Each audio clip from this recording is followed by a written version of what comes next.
Diesel के बगैर चल रही है, सोलर पे चल रही है। तो डीजल को एक तो ये मुश्किल पड़ी हुई है कि वो 12वां खिलाड़ी बना हुआ है। दूसरा, वो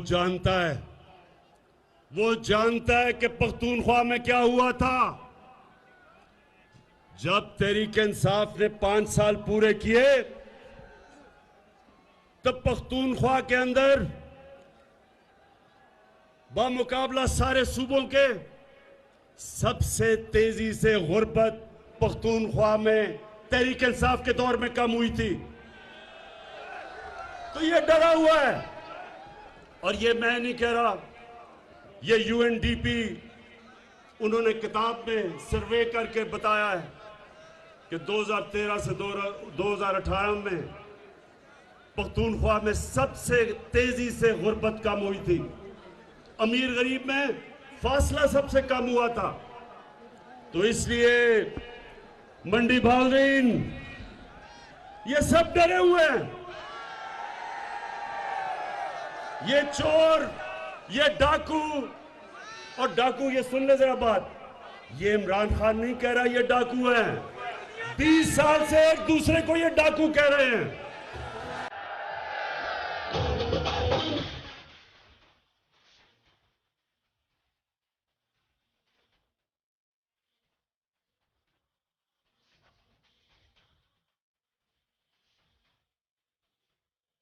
तो एक तरफ फजल रहमान इनको डरा रहा है कि जल्दी जल्दी किसी तरह इसको गिरा दो, नहीं तो 2023 का भी इलेक्शन गया। और दूसरी तरफ एक छोटा मियां है, एक तो बड़ा भगौड़ा मियां है, एक छोटा मियां है। अब छोटे मियां को क्या मसला पड़ गया? मंडी भावदीन, वो छोटे मियां का एक तो दिल बड़ा कमजोर है, ऊपर से उसको पता चल गया कि मकसूद चपड़ासी के अकाउंट में 375 करोड़ रुपया कैसे आ गया। मंडी भावदीन, नौजवानों, आप जानते हैं मकसूद चपड़ासी कौन है? चले मैं जरा आज आपको इंकशाफ करता हूं कि 15,000 रुपए महीने की तनख्वाह में मकसूद चपड़ासी छोटे मियां की sugar mill, Ramzan sugar mill में एक मुलाजिम था। उसके बैंक अकाउंट में एफआईए ने पता चला, एफआईए को, कि तकरीबन 4 अरब रुपया, 375 करोड़ रुपया उसके बैंक अकाउंट में आ गया। जैसे ही एफआईए को पता चला तो मंडी भावदीन के नौजवानों, पता क्या हुआ? पहले तो छोटे मियां ने अपने बेटे को लंदन भिजवाया, वो जल्दी जल्दी फरार हुआ रात को। वो इनका स्पेशलिस्ट था, पैसे इकट्ठे करने वाला, सलमान शहबाज, वो आज लंदन भाग गया।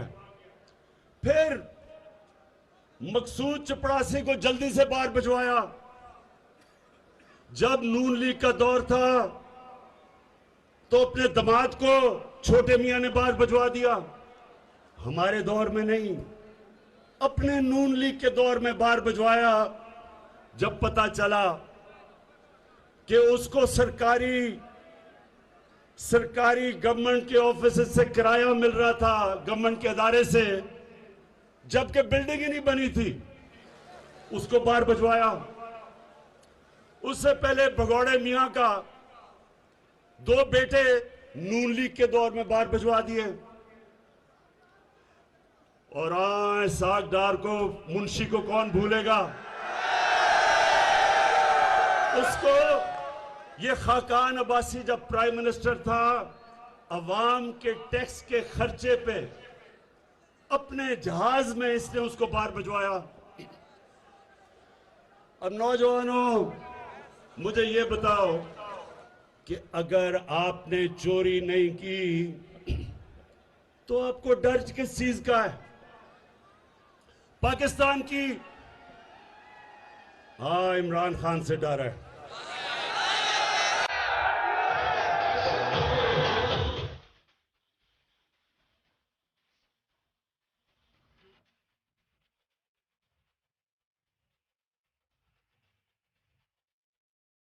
इसलिए डर है कि इमरान खान की कोई कीमत नहीं।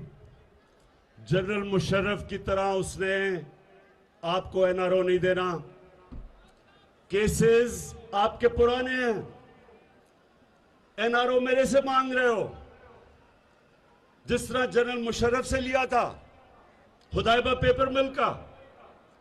कोई डाकुओं को एनआरओ नहीं मिलेगा जब तक आप इस मुल्क का पैसा वापस नहीं करेंगे।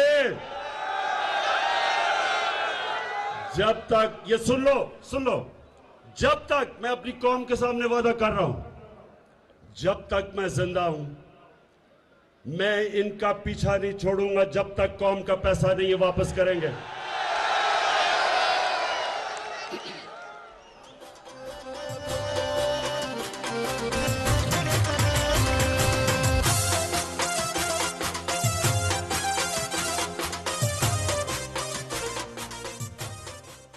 तो मंडी बाउद्दीन, सबसे पहले तो मैं इनसे पूछता हूं कि आज पाकिस्तान की अदालतें आजाद हैं।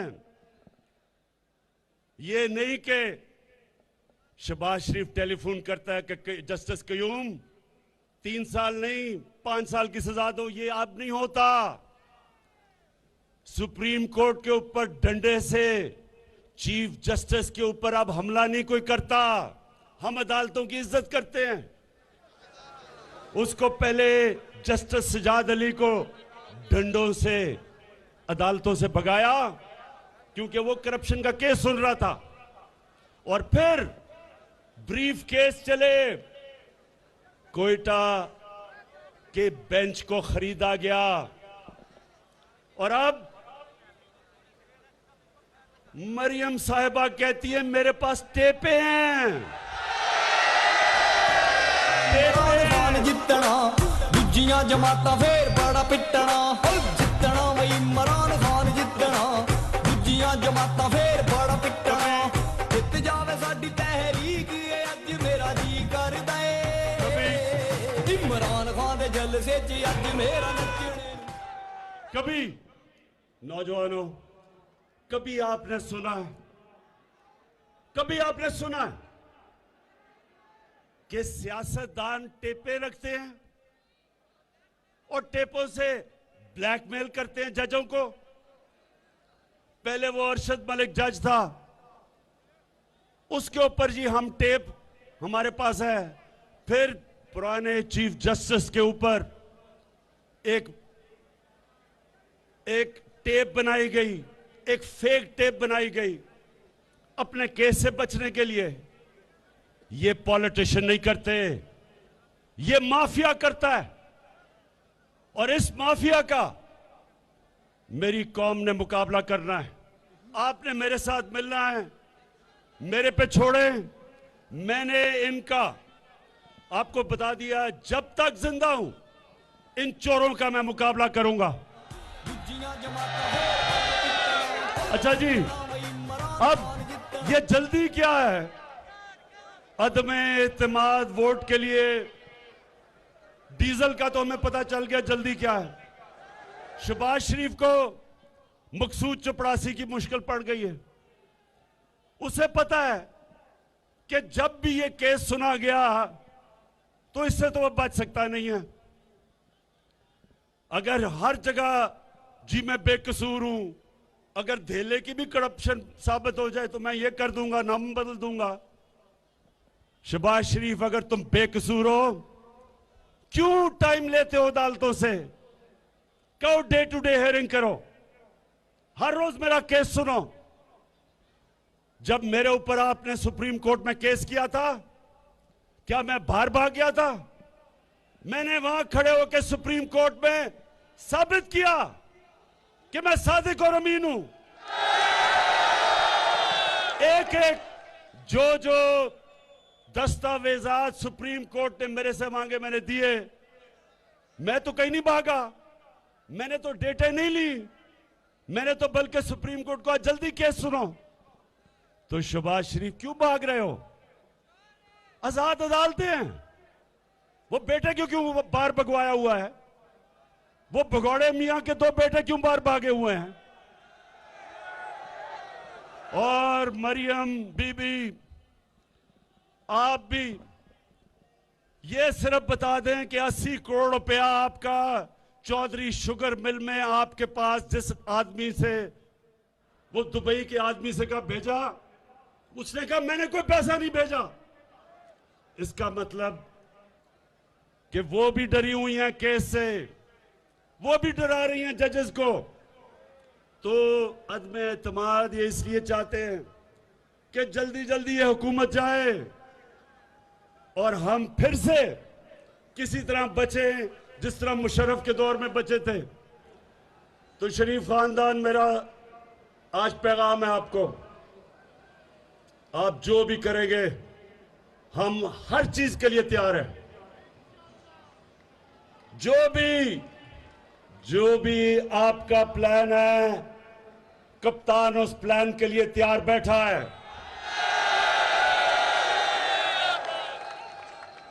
और इंशाल्लाह आपको फिर शिकस्त होगी, लेकिन शिकस्त नहीं होगी, आप जेलों में जाएंगे। ये कहते हैं कि बहुत महंगाई हो गई। महंगाई हुई है। मेरे पाकिस्तानियों, इस पे कोई शक नहीं कि महंगाई है। सारा वक्त मैं ये सोचता हूं कि किस तरह मैं अपनी कौम के ऊपर से बोझ उठा सकूं, और मैं अपने उन लोगों को जो हमारे सहाफी बरादरी के लोग हैं, मैं एक सिर्फ आपसे दरख्वास्त करता हूं कि जब आप बताते हैं महंगाई है, तो ये भी बताएं कि ये महंगाई क्यों है। महंगाई की वजह कोरोना के बाद जो सारी दुनिया में सप्लाई लाइंस, यानी कि जो चीजें पहुंच रही थी कोरोना की वजह से, बंद हो गई, और उसकी वजह से चीजों की कमी हुई, चीजें महंगी हो गई। आज पेट्रोल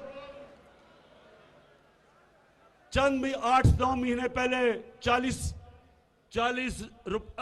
का जो पेट्रोल था वो आज $90 पे पहुंच गया। इसका हम क्या करें? पेट्रोल हमें बाहर से मंगवाना पड़ता है। हमने सारे अपने ड्यूटीज और टैक्सेस कम कर दिए ताकि लोगों पे बोझ ना पड़े। हर महीना हुकूमत को टैक्स कम करने का, ड्यूटीज कम करने का 70 अरब रुपए का नुकसान होता है, लेकिन हम क्योंकि लोगों पे बोझ ना पड़े हमने उसको कम कर दिया है। हम नुकसान ले रहे हैं, और इंशाल्लाह अभी और भी आपको चीजें बताएंगे कि कैसे आपके ऊपर बोझ कम कर सकते हैं। दूसरा, जरा ये सुने, पाकिस्तान में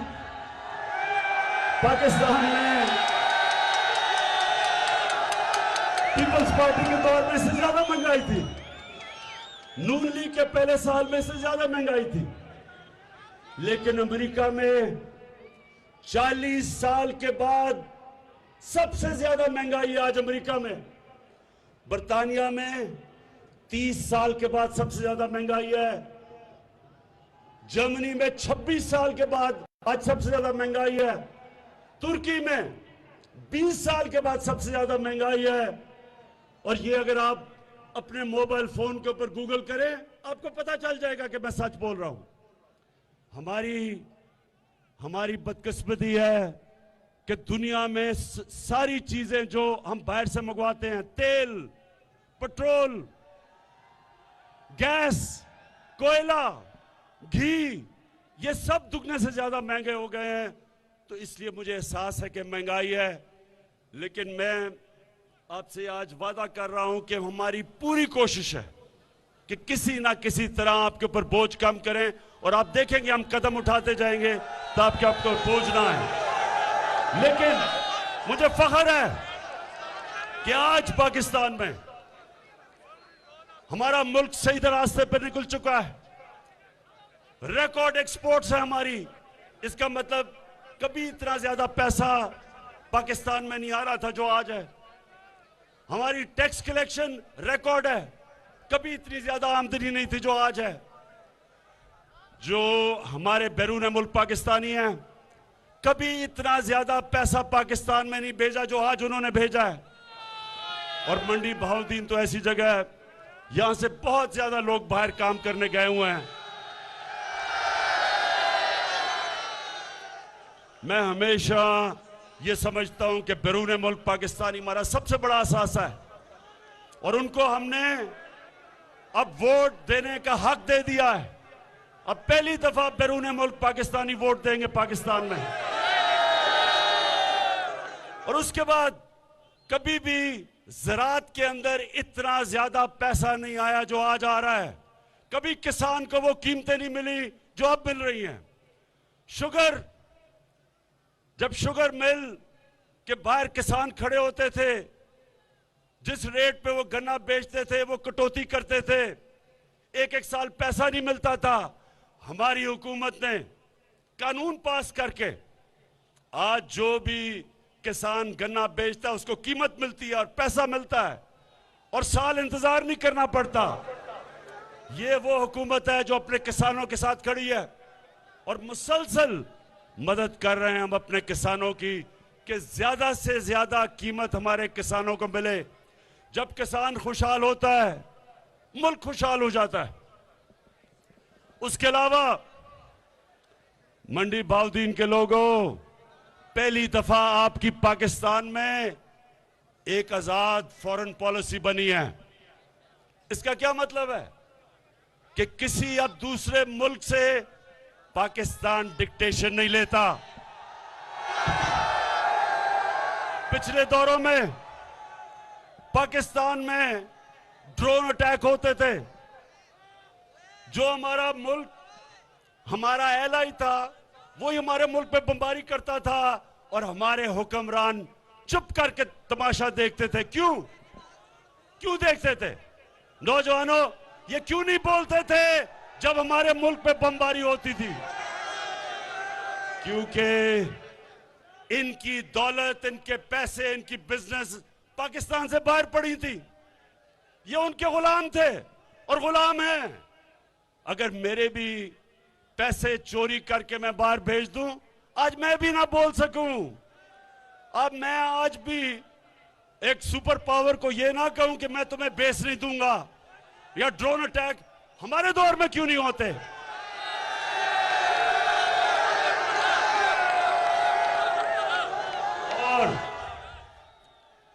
और मेरे पाकिस्तानियों, एक तो मैं इंतजार कर रहा हूं कि ये हमारे मुल्क में इंशाअल्लाह जो हम अपने नौजवानों के लिए आईटी के अंदर, इंफॉर्मेशन टेक्नोलॉजी में जो इनकलाब लेके आ रहे हैं, क्योंकि हमारी नौजवान आबादी है।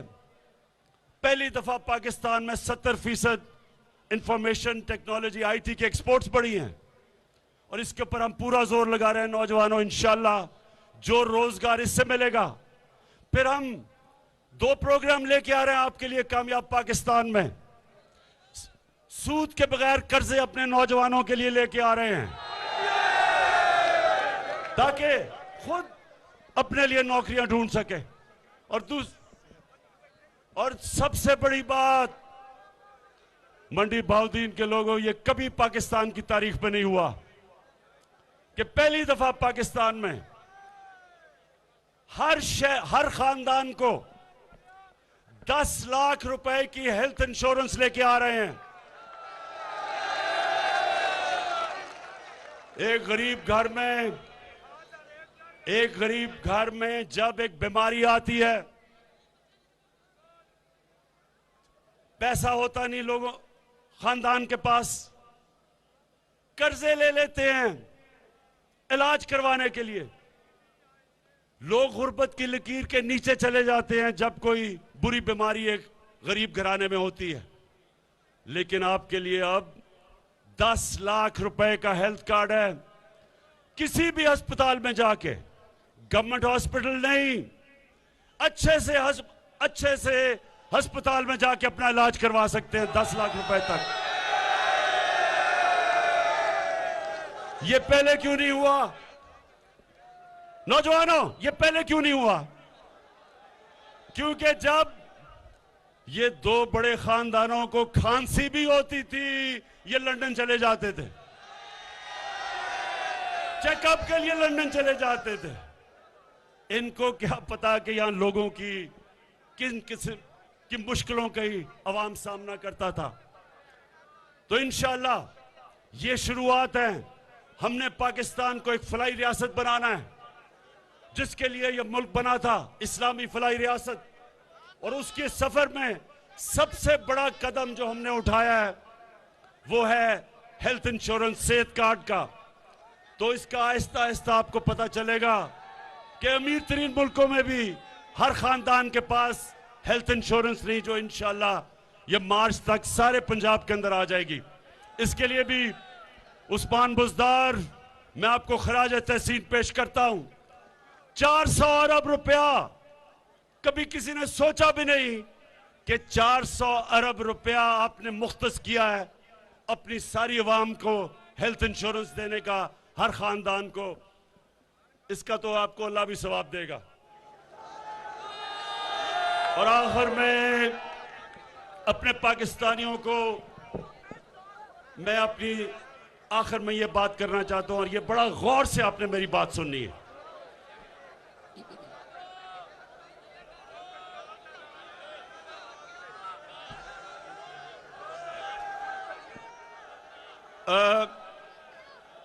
कुरान की आयत,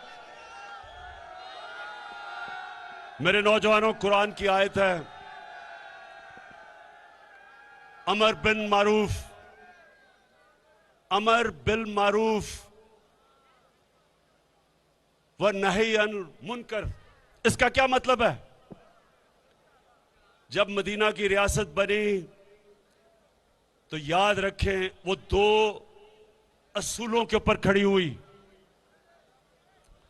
एक था इंसाफ, कि नबी सल्लल्लाहु अलैहि वसल्लम ने कहा कि तुम्हारे से पहले बड़ी कौमें बर्बाद हुई, जिधर जब छोटा चोर चोरी करता था तो उसको जेल में डाल देते थे, लेकिन जब बड़ा डाकू चोरी करता था उसको आपका निजाम नहीं पकड़ सकता था, कौम तबाह हो जाती है।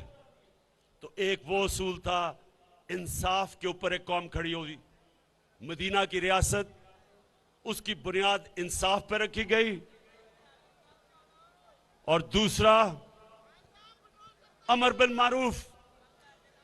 अब ये सुन लें, अल्लाह का हुक्म है कुरान में। अल्लाह ने कहा मैंने तुम्हें सबसे अजीम कौम, मुसलमानों, सबसे अजीम कौम दुनिया की इमामत के लिए बनाया। और फिर कहा कि तुम अच्छाई के साथ खड़े होते हो और बदी को खत्म करते हो। यानी कौम जब तक अच्छाई के साथ ना खड़ी हो और बुराई के खिलाफ जहाद ना करे, वो कौम अजीम कौम नहीं बन सकती। अब मैं आपके सामने रखता हूं कि ये देखें कि जिस मुल्क में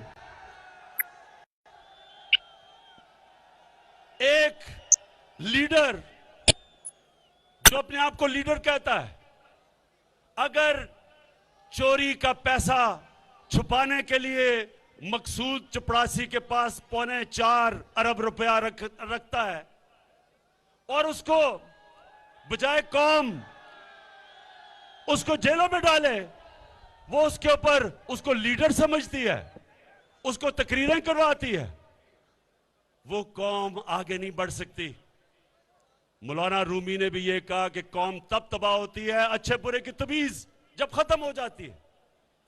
वो जो भगौड़ा बाहर बैठा हुआ है, कई सहाफियों ने कहा जनाब उसको तकरीर करने का मौका दिया जाए। यानी कोई, मैं उन सहाफियों से पूछता हूं, आप में अच्छे बुरे की तमीज नहीं, अगर उसको तकरीर करने का मौका दिया जाए तो जेलों में जो गरीब चोर फंसे हुए हैं उनको भी बोलने का मौका दिया जाए। अगर बड़े चोर को अब बुरा नहीं कहता माशरा, तो फिर चोरी में बुराई क्या है? क्यों कोई मेहनत करे? आप नौजवान हो, आप जब देखेंगे एक चोर चोरी करता और माशरा उसको नवाजता है, फूल फेंकता है, लीडर बना देता है, तो आप भी सोचते हैं कि हम पागल हैं कि पहले पढ़े 12 साल 15 साल, फिर मेहनत करें सुबह से लेकर शाम तक, और हम हलाल की रोजी जब कमाएं तो हमें तो कोई पूछता नहीं और हम धक्के खाते फिरते हैं। और चोर उस मुल्क में बड़े बड़े ओहदों में पहुंच जाएं और पता भी चल जाए कि जब मकसूद चपरासी के पास अपने चोरी का पैसा आप छुपाते हैं और फिर भी आपको तकरीरें करने का मौका मिलता है, तो कौन मेहनत करेगा? क्यों मेहनत करेगा कोई? इसलिए अल्लाह ने हमें कुरान में कहा है कि अगर माशरे ने उठना है, अच्छे बुरे की तमीज करो। मैंने मगरिब में अपनी 20-30 साल गुजारे हैं। आप अगर उधर चले जाएं, आपको हैरत होगी कि वो माशरे हैं जो अल्लाह के पैगाम पे हमारे से बेहतर चल रहे हैं। याद रखें, अल्लाह रब्बुल आलमीन है, सब इंसानों का खुदा है। हमारे नबी सल्लल्लाहु अलैहि वसल्लम रहमतुल आलमीन है, सब इंसानों के लिए रहमत बन के आए थे। मतलब ये कि जो भी उनके पैगाम पे चलेगा, अल्लाह की नेमतें उनके ऊपर आएंगी, चाहे वो मुसलमान है या नहीं है। जो उनके हुक्म पे चलेगा वो माशरा खुशहाल होगा। और जो माशरा, बेशक हम अपने आप को मुसलमान कहें, उनके अहकामात पे जब हम नहीं चलेंगे तो उस माशरे के ऊपर अल्लाह की बरकतें नहीं आएंगी। इसलिए मैं इनके कोई मेरी इन चोरों के साथ जाती दुश्मनी नहीं है, लेकिन मैं अपने मुल्क को एक अजीम मुल्क बन के देखना चाहता हूं, इसलिए मैं इनका मुकाबला कर रहा हूं। मैं फिर से मंडी बहाउद्दीन आपका दिल से शुक्रिया अदा करता हूं। मैं अपने MNAs MPs सबका शुक्रिया अदा करता हूं, और इस शानदार जलसे का मैं इसलिए आपका शुक्रिया अदा करता हूं कि आपने हमेशा, मैं पहले भी आया था इलेक्शन से पहले, हमेशा आप मेरी हौसला अफजाई करते हैं। आपका बहुत बहुत शुक्रिया। पाकिस्तान जिंदाबाद।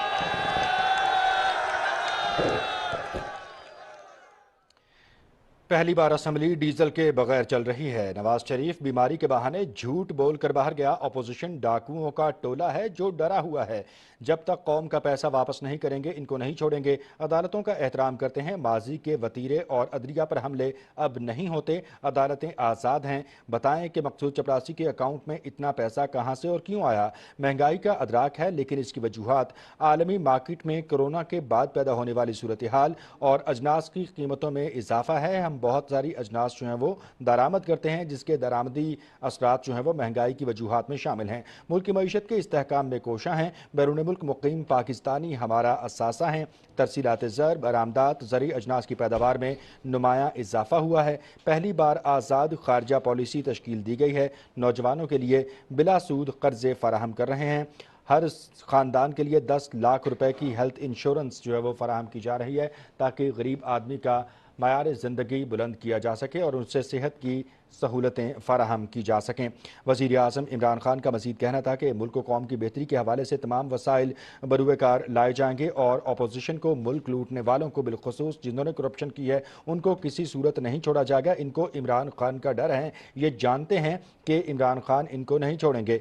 इसके अलावा उनका यह मज़ीद कहना था कि अगर शहबाज शरीफ ने धेले की भी करप्शन नहीं की है तो फिर अपने खिलाफ जो केसेस हैं, जो तहकीक है, उसको आगे क्यों नहीं बढ़ने दिया जाता, क्यों ओछे हथकंडे इस्तेमाल किए करके इल्तवा का शिकार किया जाता है। और ख़ास तौर पर जबकि अब सबूत सामने आ चुके हैं मकसूद चपरासी के उनका अकाउंट का, खुसूसी तौर पर उन्होंने हवाला देते हुए कहा कि शहबाज शरीफ को अब आगे आना चाहिए और आकर एहतसाब का सामना करना चाहिए। इसके अलावा मजमूई तौर पर रियासत मदीना के हवाले से बात करते हुए उनका यह कहना था कि रियासत मदीना की तर्ज पर गरीब आवाम की जो फलाह है उसके हवाले से मज़ीद इक़दाम किए जाएंगे। इसी हवाले से मज़ीद भी हम बात करेंगे। हमारे नुमाइंदे रियाज बरकी हमारे साथ टेलीफोन लाइन पर मौजूद हैं। वज़ीर आज़म इमरान खान ने